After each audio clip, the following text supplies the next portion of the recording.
This is a story from a while back. When I was younger, the riverbanks in this area were overflowing with bashers. As I passed by the river on my way home from work, I would always see them, but all I did was walk past them every day. Though it bothered me, I never really did anything about them. Or maybe it's more accurate to say I chose not to. I guess everyone felt the same way. If reached out, maybe their lives could have been changed, but no one did anything, and it was no different from everyone else. Then one day I noticed a homeless woman in a basher along the river, someone I'd never seen before. The reason I noticed her among so many others was that she was knitting. Amidst the cardboard homes, the area was filled with cans and newspapers, seemingly collected from outside. However, in her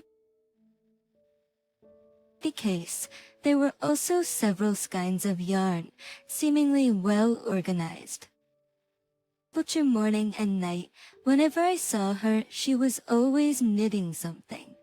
The things in her hands turned into scarves, sweaters, and various other items, always using green yarn.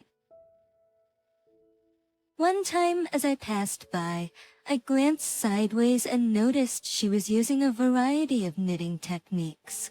It's amazing how she could create so many designs with just one color of yarn. It was truly impressive. Having worked at a fashion magazine for many years, I had never seen such original knitting techniques. Then on one night on my way home from work, I saw her unraveling a sweater she had painstakingly knitted, turning it back into mere yarn. What a waste! After noticing this, I observed more closely and saw that items nearly finished at night were all unraveled by the next morning. Maybe she didn't have any other yarn. She kept knitting and then to raveling the same yarn. Ever since I realized this repetition, I felt a sense of regret. I wanted to somehow preserve at least one of her knitted creations. But what should I do? Hey, John, what's up with you? Could it be a case of lovesickness? After I was lost in thought when my colleague Troy teased me. Well, I don't know. If you can't outright deny it, then it must be love. Troy loved these kinds of conversations and looked quite amused. Buzzmas is just, around the corner. Why not ask her out on a date? If you pressed one...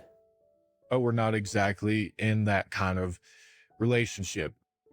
Oh, sin. And that's like, even though I respond that way, Troy playfully judged me, saying, good luck, and seemed to be having a good time.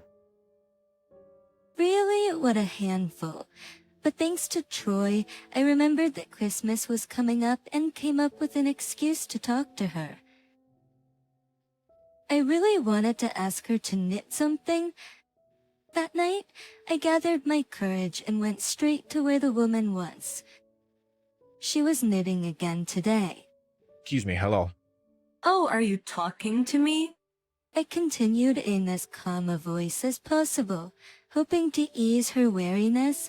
Yes, I've always seen you knitting and thought I'd like to ask you to knit something for me. Can you knit a sweater with this? Ada couldn't possibly do that. Besides, I live like this. I've been watching you from a distance and was impressed by your skills. Of course, I'll pay you. I can pay you in advance. Would you consider doing it? Okay, I'll do it. From then on, she began hitting the sweater I had requested. Seeing her during my commutes, I started greeting her every morning and evening. When I asked her name, she said it was Katie. Wow, that's amazing. You've made so much progress in just one day. Thank you. I can smile that way, people. I always admired her work from a distance, but up close, it was truly impressive. I was fascinated to see the yarn taking shape a little more each day. Whenever I praised her, she would look a bit apologetic. Are you sure someone like me is allowed to be making something for you to wear? Absolutely. I reassured her of her talent every time she seemed hesitant. As we talked a bit more each day, she began to share her story. Katie grew up in an orphanage, having no parents since she was very young. Desperate to be independent, she worked hard from her student days, but her jobs never lasted. After moving from job to job, she recently lost her contract at her last company and couldn't find another, eventually running out of money and ending up here. All I can do is knit. I couldn't keep any job for long, but knitting, which I learned as a child, is something I've always continued. I once dreamed of having my own shop filled with my knitting. If her skills and sense of design were extraordinary, it's rare to find someone with such talent. It would be such a waste if Katie's work was never shown to the world. A society where someone as skilled as her ends up homeless just shouldn't exist. I felt that strongly, and so she continued to knit the sweater earnestly. And a few days later, it's finished. The beautifully designed sweater was finally complete. Wonderful. Thank you so much. Just expressing my gratitude, she smiled happily. Wearing the sweater to work the next day, it received a lot of compliments. Wow, what a lovely sweater. All my colleagues praised it. Troy in particular seemed to really like it. Great taste. Which brand is it? Well, it was made by a freelance designer who's not yet known to the world. I'd love to meet someone who can create such beautiful designs. So it would be interesting to work with her. Eager to showcase her talent to the world, I mentioned this opportunity to her after work. Actually, I work at a publishing house for a fashion magazine. My colleagues really like this sweater. Let me meet you. Would you like to visit our editorial department? She nodded happily, but then her expression turned somber. Thank you for the kind invitation, but I live like this, and my clothes are all tattered. Indeed, she always wore the same clothes. I met Katie at the park. She was sitting alone on a bench, looking a bit down. I approached her and started talking. She seemed hesitant at first, but then she opened up to me. She'd been living in her car for the past few months after losing her job and her house.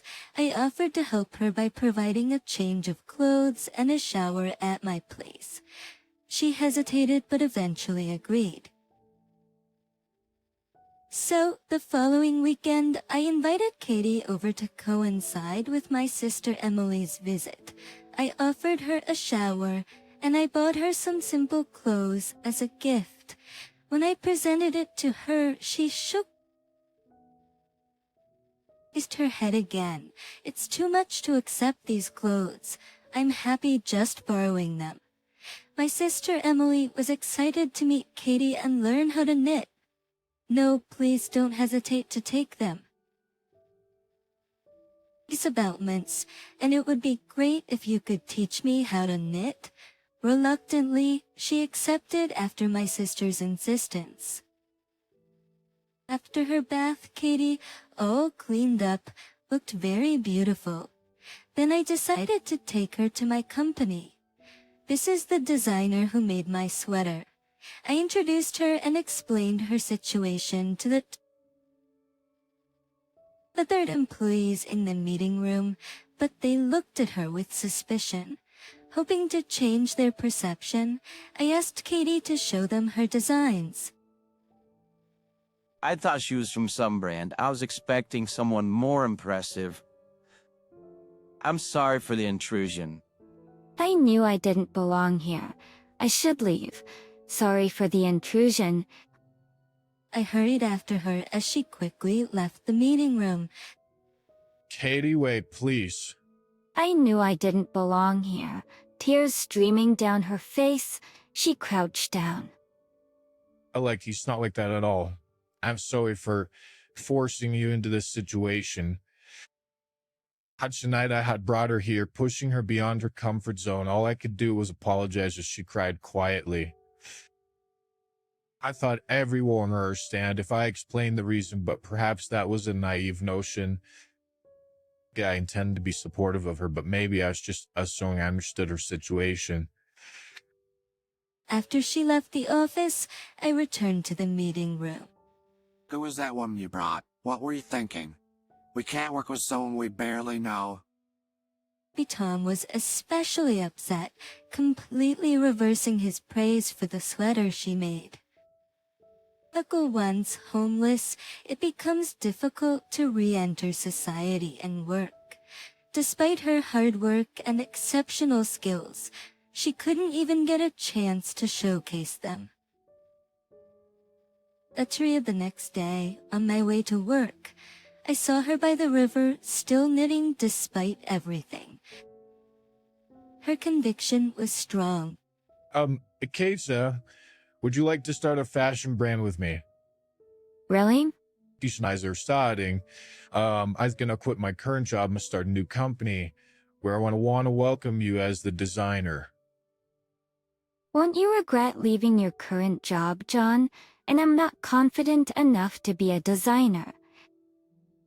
To be honest, I want to start this company because I want you to succeed. I don't want to pressure you. If it eases the burden, we can hire other designers so you can work as part of a team.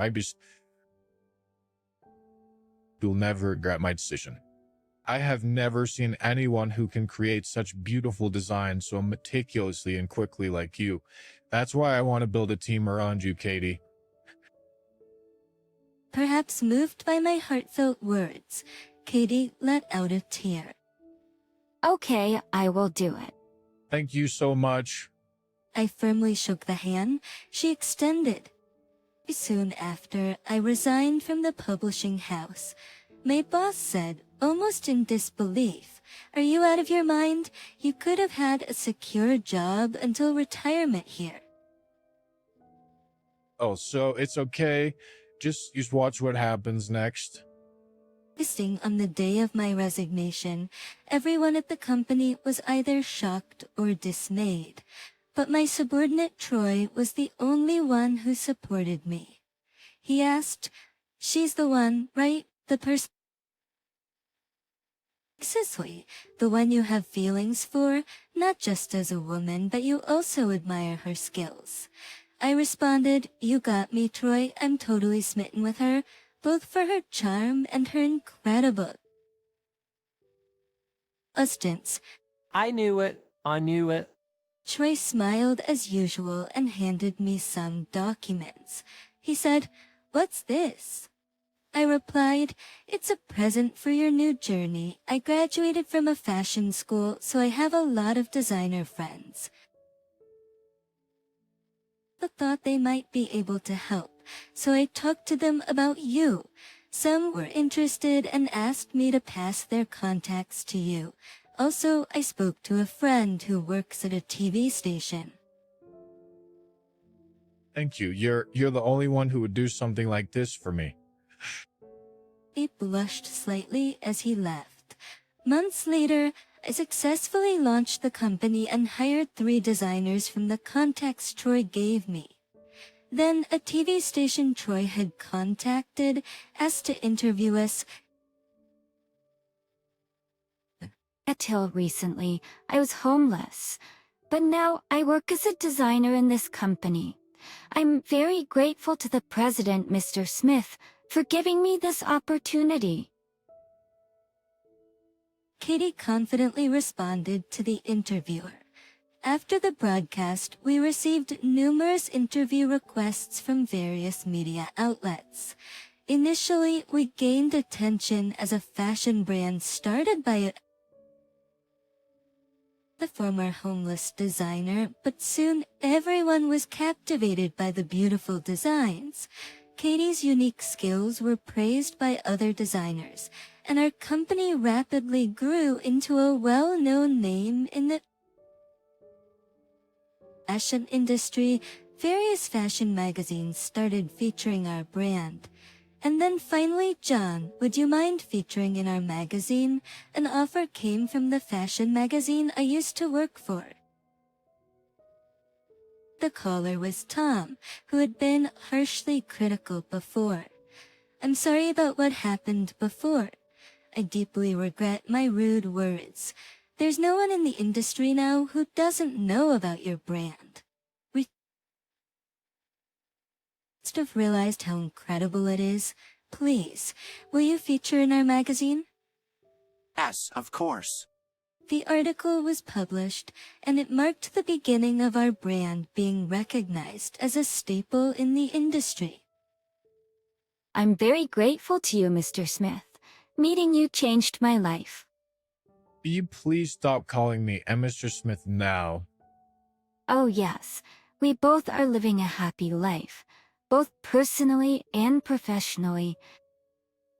I truly feel fortunate to have believed in her and her talents.